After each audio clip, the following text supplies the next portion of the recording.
On en revient à l'autre énorme actualité du jour. Franchement, personne ne l'a vu venir.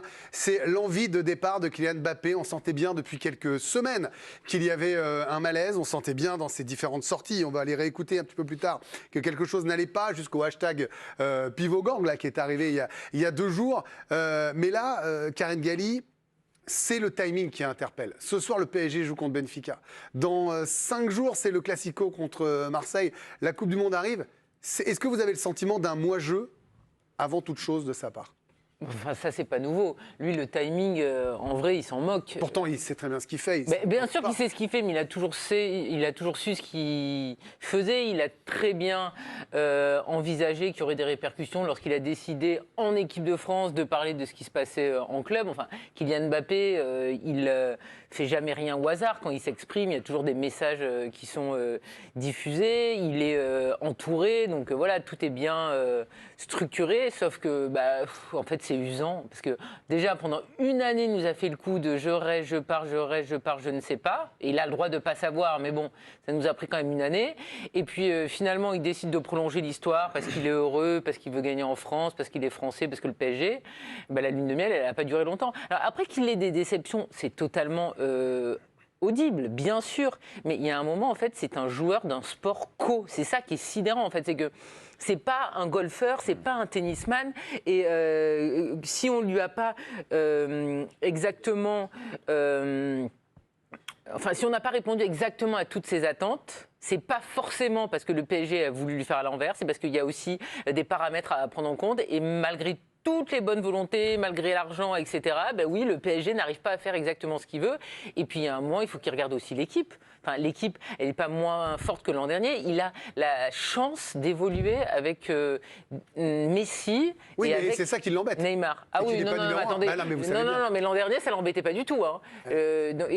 Quand Messi est arrivé, il a dit que c'était un bonheur de jouer à côté de lui. Parce qu'attendez, si vous ne le mettez que des pimpins, il ne sera pas non plus content. Donc en fait, il lui faut les meilleurs joueurs du monde ou il lui faut des nulos à côté de lui. Alors, on va continuer à en parler parce qu'on a bien compris votre coup et garder votre. Donc il a le droit d'être en colère, mais il y a un moment, en fait, il faut aussi voir le meilleur que tu peux tirer de ton équipe. Et il y a des belles choses à tirer de cette équipe aussi, quand même. Alors, c'est vrai que Olivier Bossard, le PSG, on rappelle, parce que est invaincu.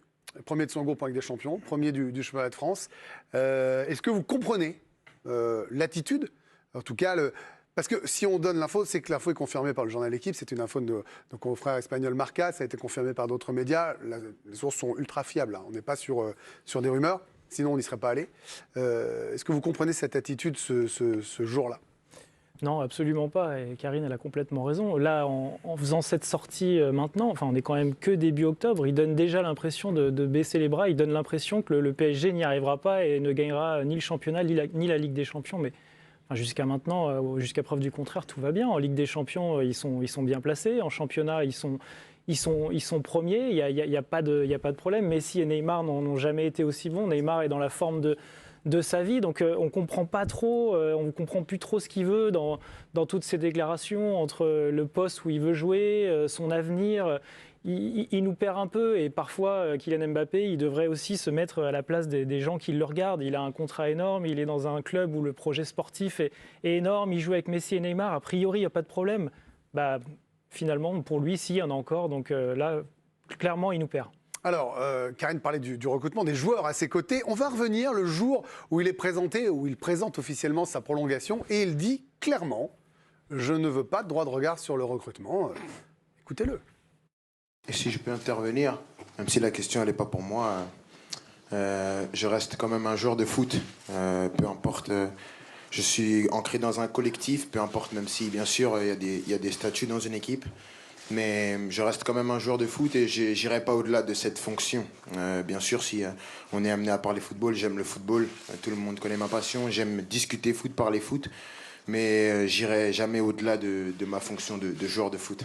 Alors, il disait à l'époque qu'il n'irait pas au-delà de sa fonction de joueur de foot. C'est vieux, le mercato a dû forcément l'intéresser. Alors, on a fait une petite infographie. On a comparé peut-être le mercato du PSG qui a déçu Mbappé avec les joueurs qui sont arrivés colonne de gauche. Vitinha, Fabian Ruiz, Soler, Renato Sanchez, Mukiele ou encore Hugo Ekitike. Et puis, les joueurs qui étaient pistés par le Paris Saint-Germain, peut-être qui ont été à un moment donné vendus par la direction du PSG.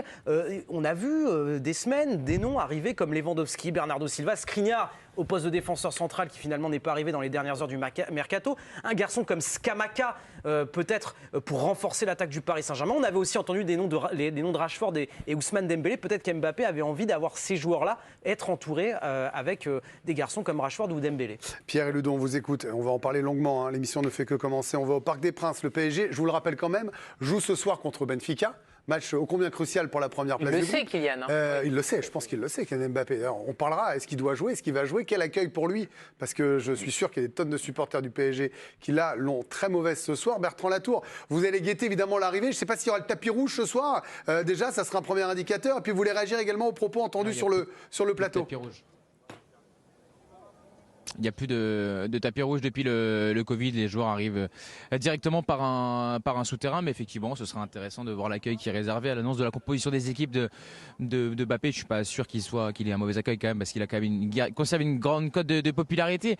Simplement quelques éléments de compréhension, je ne sais pas, parce que beaucoup de choses ont été dites déjà. Mais là je ne veux pas vous donner mon avis, mais la situation comme il la vit lui, et moi j'ai plutôt un avis qui se rapproche de celui du plateau, mais c'est pas qu'il n'a pas eu...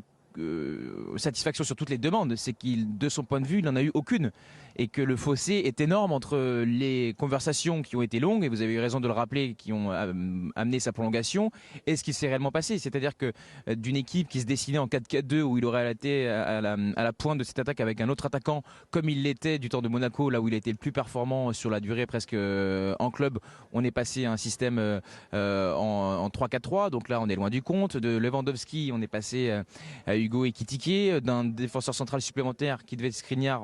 Personne n'est arrivé. Bernardo, avec lequel il avait notamment pu échanger, n'est pas venu. La liste est assez longue, et le sentiment qui est le sien et des gens qui l'entourent, c'est qu'il y a eu de la part de certains, et notamment de la part d'Antero Henrique, de la mauvaise volonté, et qui ont débouché sur ce mercato qui ne le satisfait pas du tout. Je ne défends pas du tout sa position parce que je le trouve un petit peu usant, bien évidemment, mais en tout cas, voilà son logiciel. Non, mais il est quand même au courant que Lewandowski, ça n'a jamais été sa priorité, le PSG. Oui, non, mais... Que depuis le début, Lewandowski, en plus, veut partir au Barça, que Bernardo Silva, ça arrivait à la toute fin du mercato. Et quel est l'intérêt d'Antero Henrique de rater son... Antero Henrique. Non, mais ça m'agace tellement. Oui, regardez, attendez. Non, mais quel est l'intérêt d'Antero Henrique de planter, entre guillemets, le mercato? Je ne sais pas. Il est quand même payé par le PSG. Hein. Alors, attendez, Bertrand, vous avez peut-être une réponse. Parce que la rivalité Campos-Antero Henrique, elle est arrivée très vite. Hein. Très vite, oui, on l'a su. Hein.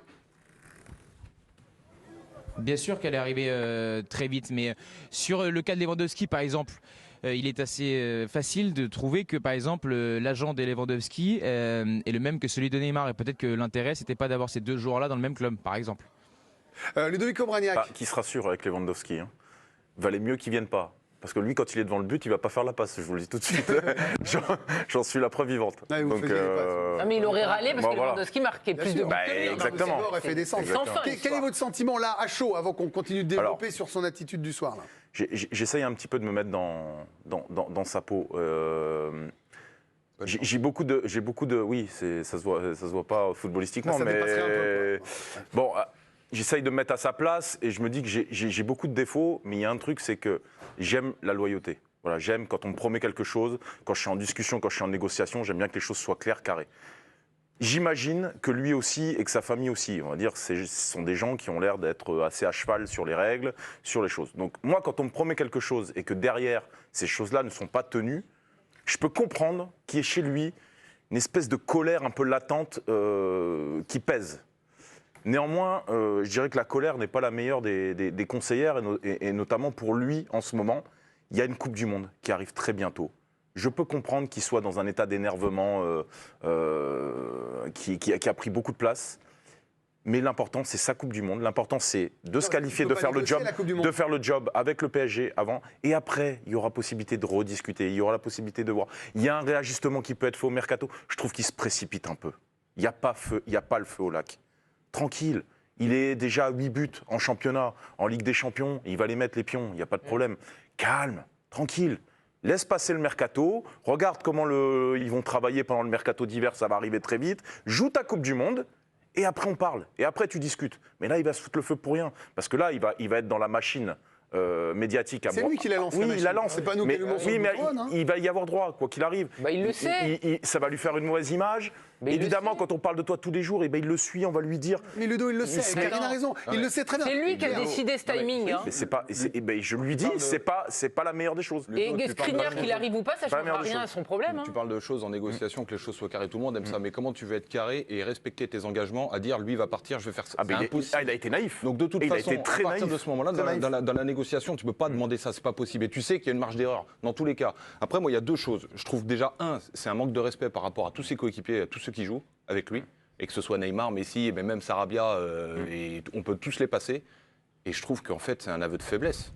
C'est un gros aveu de faiblesse. De partir parce qu'il est en difficulté, de bouder comme il le fait là, ça veut dire que ce qu'il fait là, il peut le faire dans tous les clubs du monde. Donc je suis pas sûr. Mais je crois que le train du Real passait pas 2 fois. Il est déjà passé 3 fois. Mais Avec je sais Mbappé. bien, Karine, c'était de l'ironie. Non, mais d'accord, mais parce que vous pensez. Là, moi, je suis d'accord, mais pas de problème, le Real. Mais là, il va falloir bouger les deux qu'il y a déjà. Hein, parce que ça joue bien, puis ils n'ont pas besoin de lui, là, tout de suite. Là. Non. Donc, je trouve que là, en ce moment-là, le PSG, c'est plus un problème qu'une solution pour moi, Mbappé. On va continuer d'en parler, parce que vous êtes remonté, vous avez bien raison, vous avez beaucoup de choses à dire. On va écouter justement avec Alicia dans un instant ce qu'en pensent les supporters du Paris Saint-Germain aux abords du Parc des Princes. On va jouer pour se détendre aussi un petit peu dans un instant. Mais avant, comme ça, histoire de lancer la machine, on va réécouter Christophe Galtier lors de sa présentation nous dire que si jamais un joueur sort du cadre, attention, hein, sanction. Ouais, bien sûr. Il n'y aura aucun joueur au-dessus de l'équipe. Si il y a malheureusement des joueurs qui sortent de ce cadre-là, mais à partir du moment où ils sortiront de ce cadre-là, ils seront écartés. De quelle manière? Ça restera évidemment toujours en interne. Mais pour répondre très précisément, pas un joueur sera au-dessus de ce que doit être le groupe et la position du groupe. Voilà, donc on en parlera, hein, on parlera de cette position-là, parce qu'il y a aussi un sentiment que Luis Campos pourrait aussi envisager de quitter le Paris Saint-Germain en janvier prochain. Alicia, comment réagissent les supporters parisiens? On va découvrir justement ces premières réactions des supporters parisiens. C'est tout chaud, c'est tout chaud. Amine Zaouia était aux abords du Parc des Princes, il est allé à leur rencontre. Alors est-ce qu'ils sont agacés, les supporters parisiens? Des avis mitigés, vous allez voir.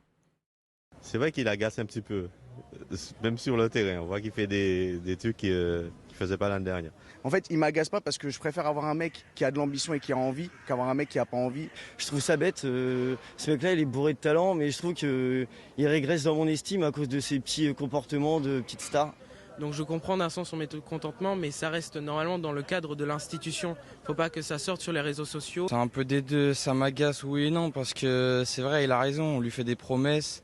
Après, c'est un peu de sa faute. Il doit rester joueur. Ça reste un joueur. Ça reste pas le président du Paris Saint-Germain non plus. Il fait des promesses. Ouais, Voilà. des avis mitigés. Et on vous a posé la question à vous aussi, vous qui nous suivez tous les jours. Vous suivez les feuilletons autour de Kylian Mbappé. C'est le sondage du jour. Mbappé veut partir dès janvier. Est-ce que vous êtes choqués? Eh bien, c'est plutôt un non à 60%.